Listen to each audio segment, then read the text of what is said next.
Welcome to the IMI Insights podcast, where we bring you expert voices from the IMI faculty. Most of us are creatures of habit. We prefer sticking to the same bank, same service provider, and same insurance company. But what we don't realize is that this loyalty is actually making us pay more, what we call the loyalty tax. To understand more about what loyalty tax is, how it works, who bears the brunt of it, and also what businesses and consumers can do about it, we are joined by Professor Juhi Gupta, who is an assistant professor of finance and accounting at IMI. And her article explores loyalty tax in depth. Thanks, Farana, for having me here. Welcome. So to begin with, we want to understand more about what loyalty tax is and why is it so important for consumers and businesses to understand it. Okay, so it's an unfair phenomena wherein long-term customers of a brand end up paying much more than new customers for buying the same product and services. Let's say, as a brand, I divide my customers into active customers and inactive customers. Active are those who regularly review offers and they will switch if they find savings. Inactive customers are inertia-prone customers who stay with the brand whether it's out of trust, convenience, or habit. So, a brand will now take advantage of this bifurcation by offering discounts to active customers and charging more from inactive customers. So, this is your loyalty tax in practice. Why do I need to know this as a consumer? That's because we are now moving into a subscription based economy. So, right from your meals to your insurance to your mobile plans, everything is on auto renewal. Great for convenience, but there's a flip side there. The flip side is now these models run on AI and dynamic pricing algorithms. So it's easier for them to sneak in loyalty tax and harder for us to spot it. So that's the consumer side. Why do businesses need to know it? Because you can squeeze profits out of consumers for short run, but ultimately one viral post or one regulatory action can undo years of goodwill. In fact, countries like UK, Australia, and New Zealand, they've already started penalizing loyalty tax. So it's only a matter of time before this comes to India. So only those companies that truly value loyalty will have durable profits, and that you can only do by rewarding it instead of taxing it. Yeah, that's a very interesting concept because I'm sure most of us, and I honestly didn't know about it before I read your article. So, in That's your true. article, you list a lot of, you also give a lot of examples of banking, telecom, and all of these different services. So, can you give us an example of one service that actually highlights loyalty tax and illustrates what it is? Right. So, as you mentioned, it's everywhere. Mhm. But in India, e commerce is ground zero. And I'm talking about your online marketplaces, 10-minute grocery apps, your food delivery apps, your ride hailing apps. Right. In fact, this is where the idea of this article came from. I started ordering from these grocery apps, and initially, they had huge coupons, discounts, and no delivery fee beyond a certain Mhm. value of cart, let's say 300 rupees. Beyond a point, once you become habitual, they are going to have a delivery fee irrespective of your cart value, whether it's 500, whether it's 1000. So that is loyalty tax in practice. They see that you have become habitual to it, Right. so you are not going to shop around other apps. So they take advantage of it sneakily. Another example that you would see in daily life, which we might not notice, is you book cabs from your home to office and back. Mhm. A lot of times during your usual commute hours, you'll find surge pricing. Ask a friend to book a cab for you for the same route, they won't find that surge pricing. This is again because the algorithm knows that you will take that route and highly unlikely that you will shop around. Right. So they take advantage of it a lot of times because of your habitual nature. The price increases are very small in day to day life, but they add up over time. So that is your e-commerce, which uses loyalty tax every day. Other than that, you, as you rightly mentioned in the beginning, it's in banking, it's in insurance. Surprisingly, it's even in our jobs. So when you switch job from one company to another, usually there are market based salaries that you get. You stay in a company for long and you get moderate inflation based hikes. That's another hidden form of loyalty tax. So you look around, it's everywhere. So we're actually paying for our loyalty now. Absolutely. It used to be a virtue earlier, but Yes. now it's being taxed. So, you also talked about inertia and behavioral biases of consumers. So, how does that impact loyalty tax? Right. So actually, it thrives on these psychological biases. Let's talk about endowment effect first. It's my tendency to value something more just because it's mine. It could be a simple water bottle. It's mine, so I value it more. But a more reliable example would be a telecom provider. So we have Jio, Airtel, Right. Vodafone. Whosoever is on whichever provider, they value it more as long as the network is fine. And over time, we stop looking what the other providers are offering. Yes. So we might get a cheaper plan there, but we do not look for it. And companies know this. So they gradually start increasing your mobile data plan prices.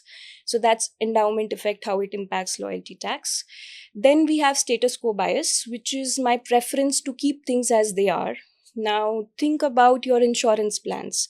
In fact, they did a study in US wherein they found that just by switching plans between health insurance companies, customers could save as much as 13% of their premiums.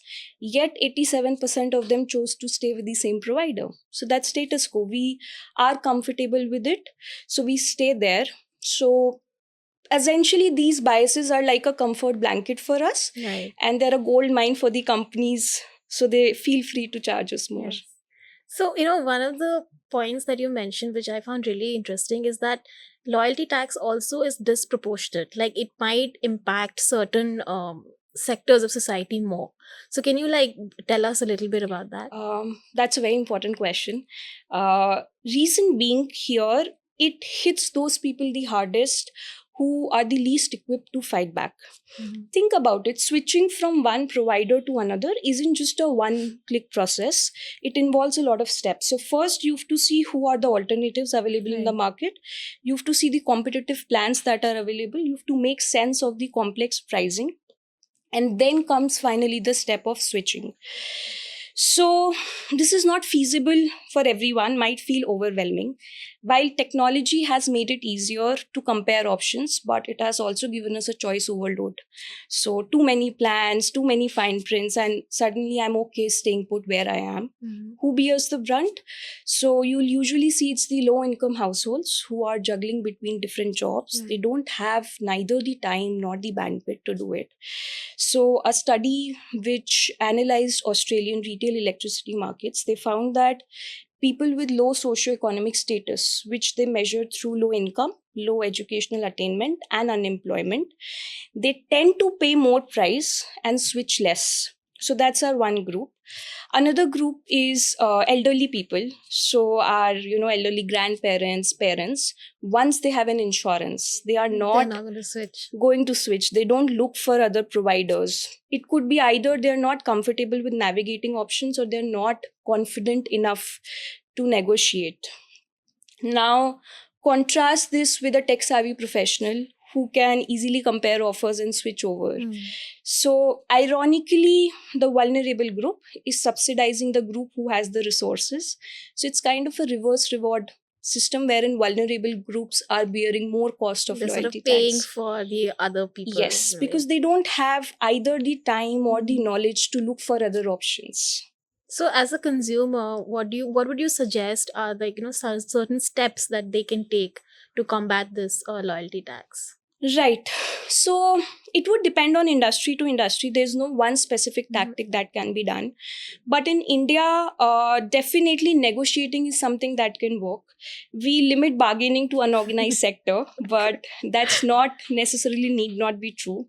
So, for example, telecom industry, highly competitive, transparent pricing, and you go to your provider and you say that I want to port to another provider because I'm getting a cheaper Mhm. plan, suddenly they'll open up offers for They'll you. give you different offers. Yes, it works. Yeah.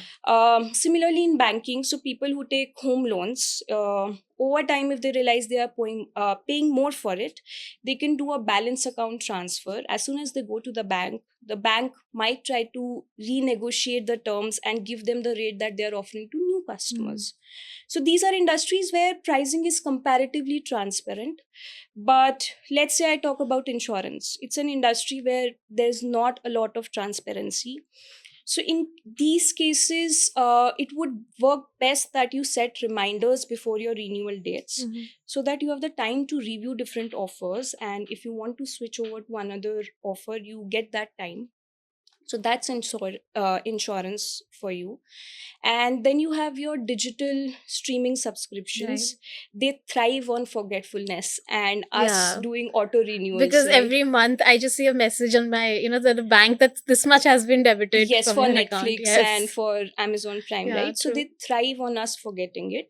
So the idea there is to opt for auto cancellation instead of auto renewal. Okay. So that again, these companies have now to come to you to give you value every time.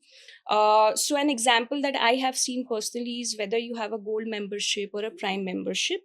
Towards the time of expiry, they start sending you notification that you should renew. And if you don't renew, they offer you a discount for Right. renewing. Otherwise, it might be for 399, you might get it for 1 rupee, or something might be for 1600, you get it for 999. So if you do auto cancellation, you are taking the charge. Essentially, will vary from industry to industry. The idea is don't be passive. Once you are active, the power shifts in your favor and companies are forced to behave. So that is what is important. So not like you have to keep searching and looking at what's offering you better deals instead of Absolutely. just sticking to one is what you would Absolutely. say. So you have to be an active consumer to Consumer, ensure right. that you are not being penalized. So what are some of the pricing strategies that companies may use to impose loyalty tax? That's a very important question, because a lot of times companies defend that the pricing strategies they use are legal, are smart strategies, Right. and they are not exploitative in nature. So I'll talk about two strategies here. One is teaser trap, which is a market penetration strategy wherein companies offer irresistibly low rates to new customers to gain customer share. Now, it's smart as long as you are telling the customers that these discounts are temporary in nature and you are stating upfront what the regular price is going to be. Right. Second, that the rise in regular price is going to be reasonable. This becomes exploitative when, one, you are burying the regular price somewhere in the fine print. Two, you are asking the long-term customers to subsidize these new customers by charging them more. And three, by making it tougher for these new customers to exit after the trial period. So then it becomes exploitative. Second technique is called price walking, which is where companies gradually increase their price over time. Again, a smart pricing technique, as long as these price increases are linked to real cost increase. So could be your inflation, could be your input costs, and as long as you communicate your customers about it. But it becomes exploitative when consumers realize after years that they've ended up paying Paying you more, yeah. much more. So in fact, in UK, they have banned price walking for motor and health insurance, and they also consider any loyalty penalty as unacceptable if there are stealthy price increases, if you are making a friction in exit, and if there are auto renewals.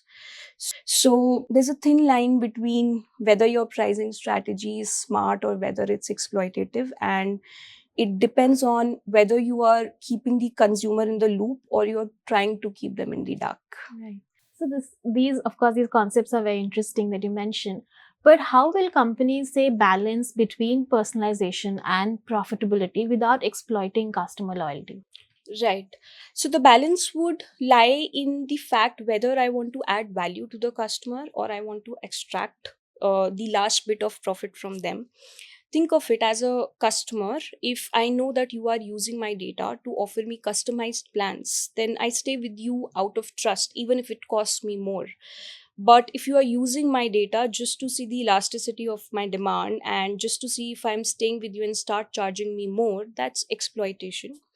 So there are a few principles that companies can follow to balance these. First being transparency. You are transparent with your customers in why you are charging them what you are charging, and being clear with them when you are increasing prices.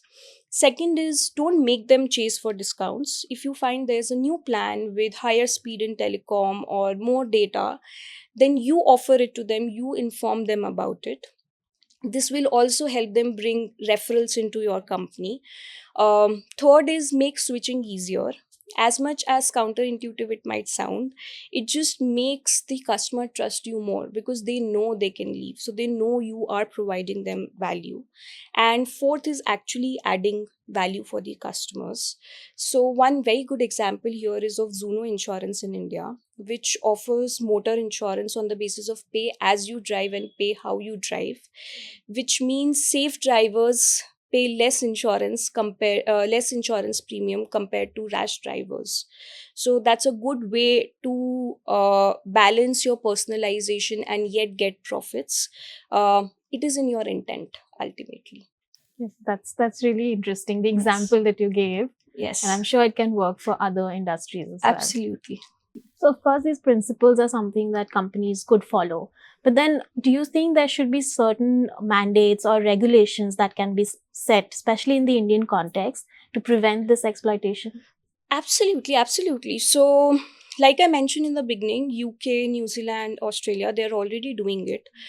So, we can take from them. For example, they have mandated renewal pricing versus new pricing disclosure, wherein every time a customer renews subscription, you also tell them what the new customers are paying for it. So, if I talk about telecom and insurance again, IRDAI and TRI already ask companies to make a lot of disclosures. Asking them to make a renewal price versus price disclosure isn't a regulatory leap.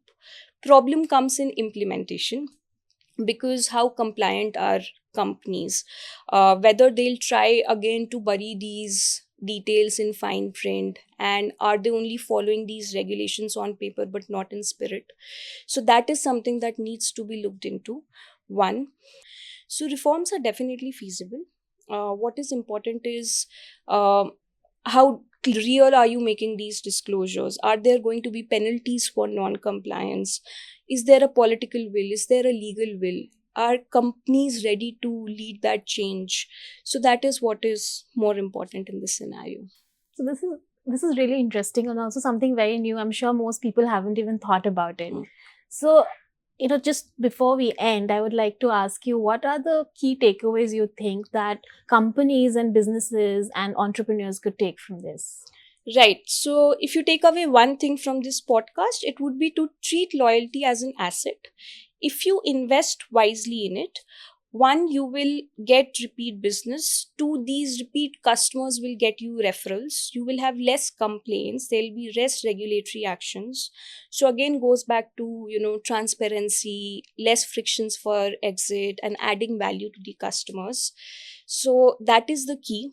There are two ways the choices with the business. One, you can keep loyalty as a trap by keeping your customers trapped, and two, you can keep loyalty as a trust. They choose to stay with you out of trust. So the second one is going to be the one that is durable. And so I close with the opening note that we had, was that reward loyalty instead of taxing it. Okay. So thank you so much, Professor. This has been really interesting and something new that I'm sure all of us have learned today. Thank you, Farana, for this opportunity. And I hope all the stakeholders start thinking afresh about loyalty tax. Thank you.